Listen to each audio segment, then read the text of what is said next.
got the mahogany. Come on.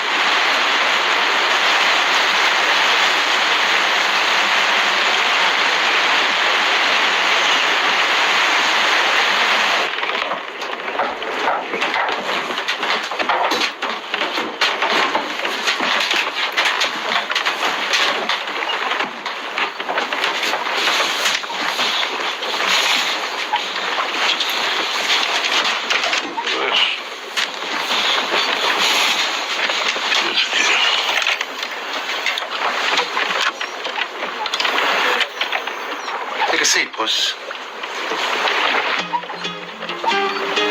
Well, should we test drop the anchor sound shoals? Later. You're right.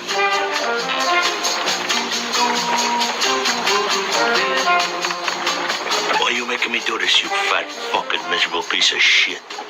What, Tony? What? Bubbles, bangles, hear how they jing-jing-a-ling. Bubbles. When did they flip you? Tell me. Don't lie. Flip? Oh, what? Spangles, her heart will sing, sing-a-ling. Wearing bubbles, bangles and beads, she'll glitter and gleam so. Make somebody dream so that someday I may buy her. They had me, Tony. I've heard that's where I was going away from pushing H. wearing bubbles. How long?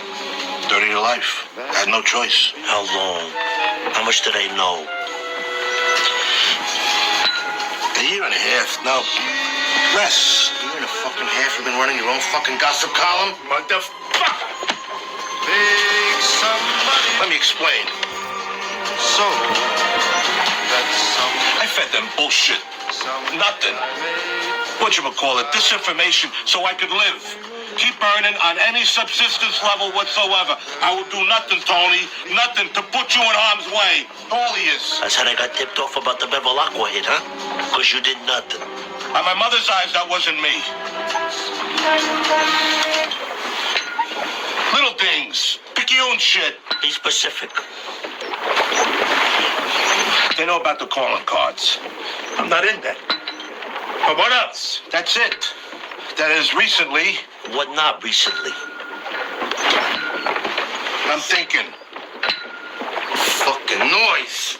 Where you go? The other shit, none of it amounted to anything. I've been careful. I got this down. I'm mind fucking these donkeys like you wouldn't believe. Logistics? Oh, Jesus Christ. But mostly I talked up the Scatino bust out. Nothing federal there to link you, Tony. They need serial numbers. I'm telling you, this disinformation shit is an effective technique. It's a friggin' ace.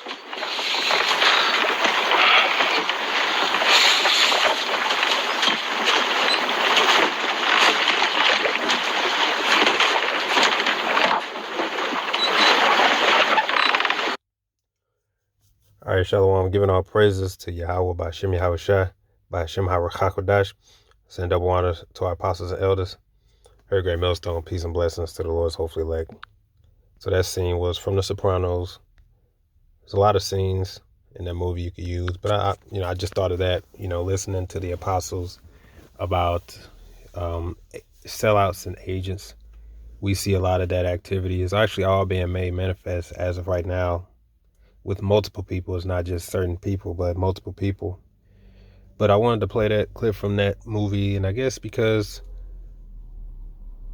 you could basically say it's a part of every story. It's a part of Yahushua's story, and it's going to be a part of our story, and it was a part of our stories many times over in the scriptures. That scene there, their friend, they call him Puss. A little background. Well, what happened was, they're the mob, right? However, on his own time, he was, pushing drugs, and they told him, they said, look, you need to stop doing that. But he kept doing it on his own anyway, and then eventually he got busted by the cops. But what did the cops do? They made him a deal. So he's been wearing a wire and all of that. He's basically been, selling them out. And what was his justification? His reason is because he wanted to live. So, and that happened a few times actually in that. But, and it was just like Goodfellas. Goodfellas, the main guy. How did he get caught up? Because he wanted to make some more money, so he was pushing drugs. And his people over him told him, you need to leave that drug stuff alone. He said, yeah. But he kept doing it. Then he got caught up. The next thing you know, he ratted everybody out. But, they always have a reason. When it gets down to it, they always have a reason. And when I say they, I mean those who sell out, those who take the bag. Whatever their reason is, if they get caught up in a jam and Esau eat them, either way is because they're doing something, they're not following the scriptures to a T. So Esau took advantage, and or Esau Edom is just offering them a deal that they can't refuse. And Esau Edom, he always preys upon our people. Every single time there has been some type of group that formed or whatever. If we was talking about revolting or causing a revolution, Esau Edom always sent in infiltrators and spies. He always did that. We know that. Yahushua did it. Yahushua spoke about it. It happened to Yahushua. We all know it. You understand? Even amongst our own people, they did it. So it's always, we understand that it's a part of the story. But they all always have a reason. And because what Esau Edom does is that he tries to sniff out the weak. He sniffs out those, because he can't infiltrate. He can't infiltrate if everybody that knows that they're Israelites had integrity. Esau Edom would have no way to infiltrate. But he's looking for the weak. He's looking for those who are covetous. And that's one of the things he can always dangle over someone's face. So he'll look at these guys, these Israelites, and he'll say, oh, okay, I see. Yeah, they like money. Oh, okay, they like the flashy stuff. Oh, okay, so tell them what, we can offer them a deal they can't refuse, because they know that you can always buy a nigga out. And they always have their reason, whatever it is, whether they're in a jam or whether they just want to make more money, whether there's envy or there's whatever. It's even in the scriptures. Okay, you had Simon, who, because he couldn't overtake Ananias, the high priest, which was a righteous man, he said, oh, in that case, well, then I'm going to go and rat everybody out. It's a part of our story. It's unfortunate. It's one of the most bitter things for me to, every time I think about it. But it is what it is. So if you go to like 2 Maccabees 3, and I'm going to show you how in the scriptures it's considered, selling out your brethren, which is what these guys are doing. These guys that are changing the doctrines around last minute, that's what they're doing. 2 Maccabees 3. But first I'm going to show 2 Maccabees 3. Now when the holy city was inhabited with all peace, and the laws were kept very well, because of the godliness of Onias the high priest, and his hatred of wickedness, it came to pass that even the kings themselves did honor the place, and magnify the temple with their best gifts, insomuch that Seleucus, king of Asia, and his own revenues, bear all the costs belonging to the service of the sacrifices. But one Simon of the tribe of Benjamin, who was made governor of the temple, fell out with the high priest about disorder in the city. And when he could not overcome Onias, he gave him to Apollonius, the son of Thraces, who then was governor of Cola, Syria, and Phoenix, and told him that the treasury in Jerusalem was full of infinite sums of money, so that the multitude of their riches, which did not pertain to the account of the sacrifices, was innumerable, and it was possible to bring all to the king's hand. So what he did was went and lied. He was a governor, but because he couldn't overcome Onias in the judgment, because Onias' judgment was just, maybe he got embarrassed, or maybe he couldn't. His judgment was like, no, we ain't going with that. We're gonna go with this. Because he was butthurt, he went to the heathen and lied and told the heathen about the treasury, which was used for widows and orphans. And he's basically lied and said, look, they got a whole bunch of money over there and they're supposed to be yours. And they hide it. He did all of that because his feelings were hurt.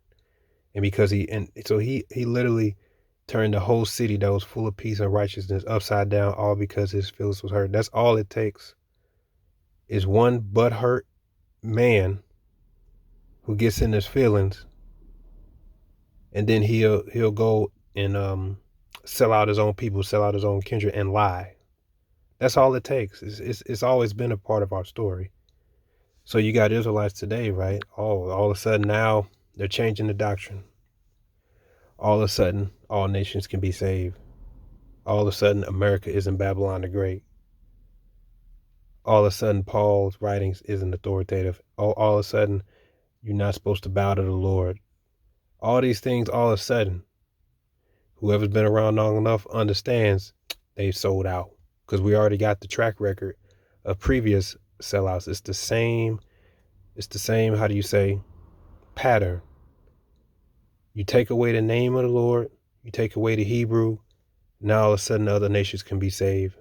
And you can't hate Edomites. All of that's the same pattern. That's how you know Esau Edom has infiltrated. And all it takes is for him to dangle a carrot in front of some of our people's face or get them caught up in something that they weren't supposed to do. Okay, maybe Esau Edom just got these guys on something. Because whatever it is, they was doing something that they clearly weren't supposed to do. I said, look, hey, man, it's all right. We'll let you go, but you just need to teach these doctrines. And according to Elazar, he exposed that they've been had it on their heart to break off to eventually teach these things. So really it was that guy Hakaz. So these guys probably got approached with a long time ago. You understand? Because according to Elazar, the doctrine of Paul not being basically a man of the Lord came through him. But he's still at fault because he agreed with it and he went with it. You understand? So a lot of suspicious activity that's going on.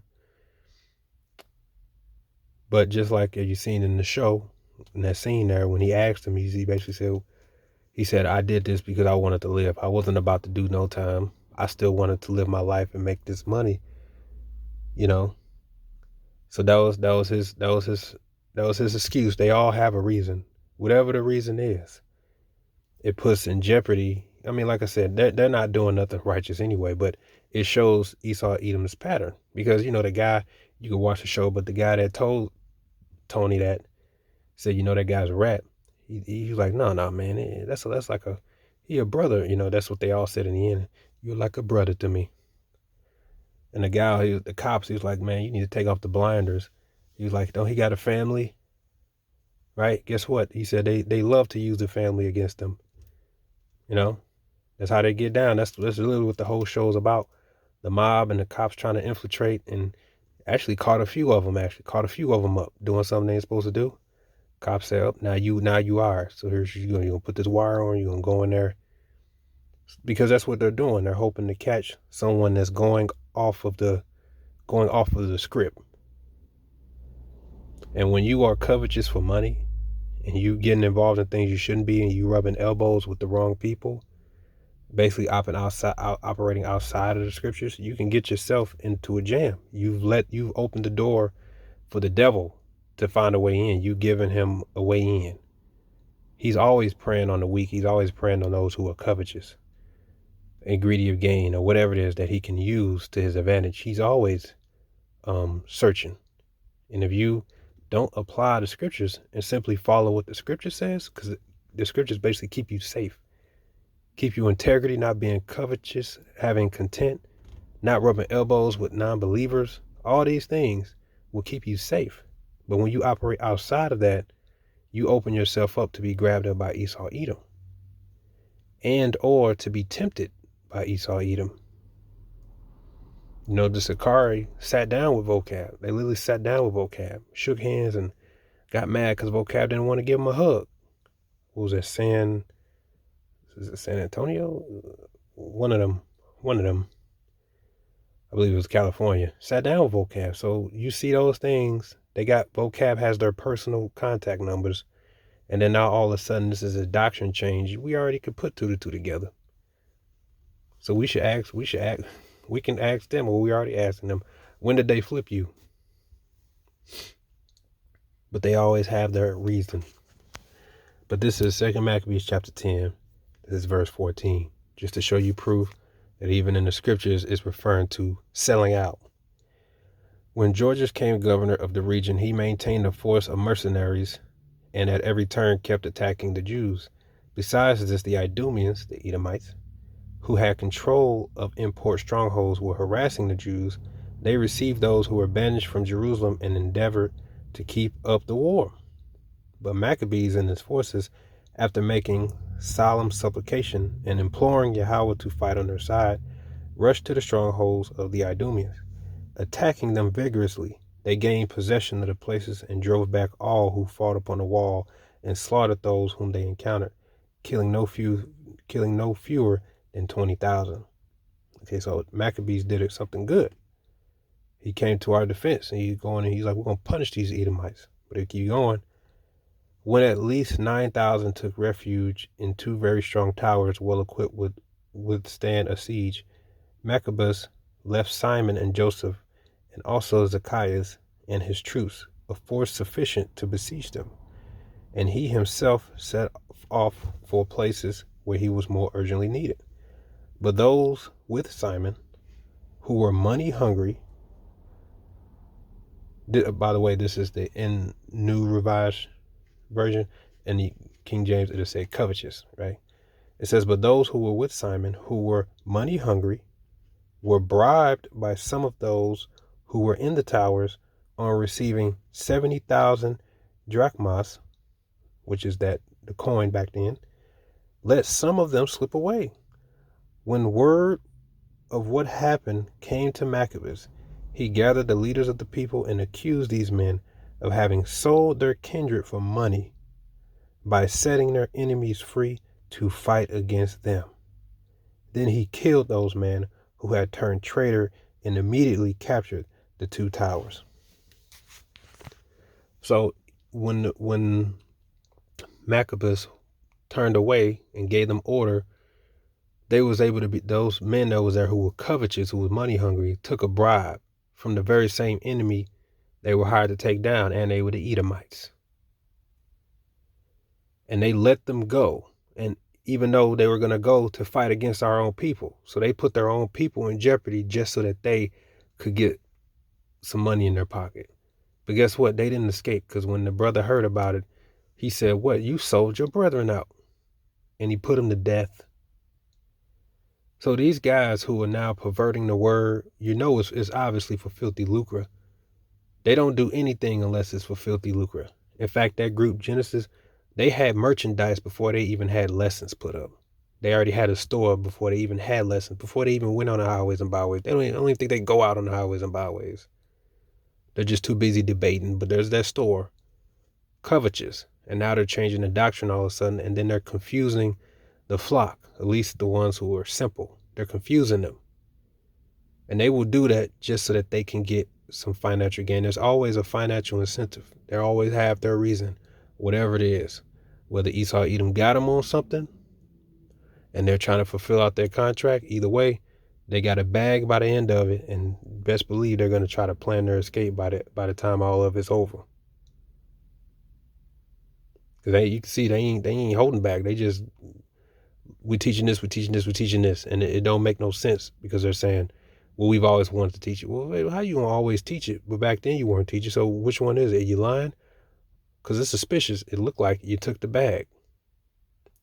And they're about to plot their escape. As you can see, the spirit is moving on all these Israelite groups who have taken the bag behind the scenes, and now their doctrine is in question, and now they're being in question.